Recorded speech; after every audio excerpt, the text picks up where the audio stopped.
Well, we're going to recap this week's political headlines, including at the top of the list, the fight to take down ISIS. Also, U.S. Attorney General Eric Holder announcing his resignation, and joining me to talk about that and much more, our political analyst, Michael Yaki. And Michael, will start with the president and his coalition building up to some 50 countries now to fight ISIS. Well, this is a president who came into office wanting to end wars, and he's going to be ending his term as a war president. Something I don't think he ever anticipated, but something that right now he's actually doing in the right way.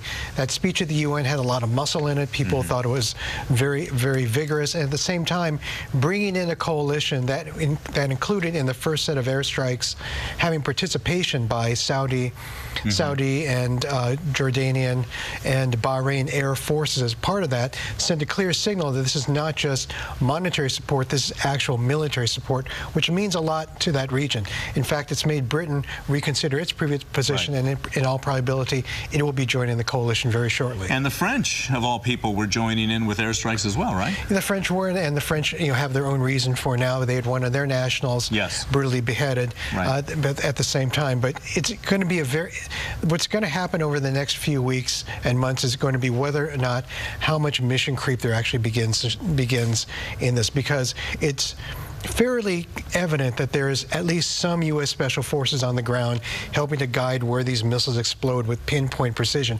We don't rely on other people to give that kind of information to us. At the same time, as you look at the battleground, which is scattered across thousands of miles in little cities and little hamlets and communities across, there's going to have to be developed some way of picking off those ISIS strongholds and seeing if there's a way to deal with it. And at the same time now, you see a lot of, unfortunately, people on the so-called not ISIL side defecting to ISIL because they're turning it into a replay of the Crusades or of medieval times.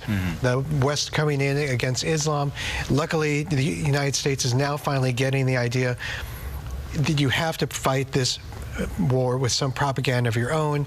You have clerics coming out saying this is not jihad, this is not a proper way that Islam treats human beings, and that's going to be important down the road as this fight goes on and on. One other important aspect of this is that as this goes on and on is to see what happens with combat troops, and if other countries would be willing to have combat troops from their countries join in this fight. It's interesting because the only really effective fighting force are the Kurds, and the Kurds are a very conventional army.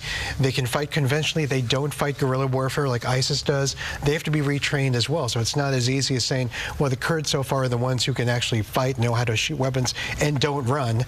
But it's also about teaching them tactics of warfare. And at some point or another, you're going to see more and more foreign advisors on the ground, and I think you'll see that under the rubric of either NATO or some other group. But there will be foreign advisors, I think, coming in battle probably within a few months. And a lot of people saying we've heard this term before and know where it leads. Exactly. Yeah.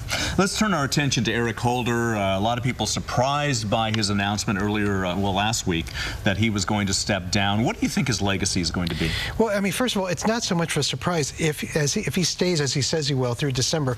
He'll be the third longest serving Attorney General in United States history. This is a position that a lot of people get burnt out on very fast.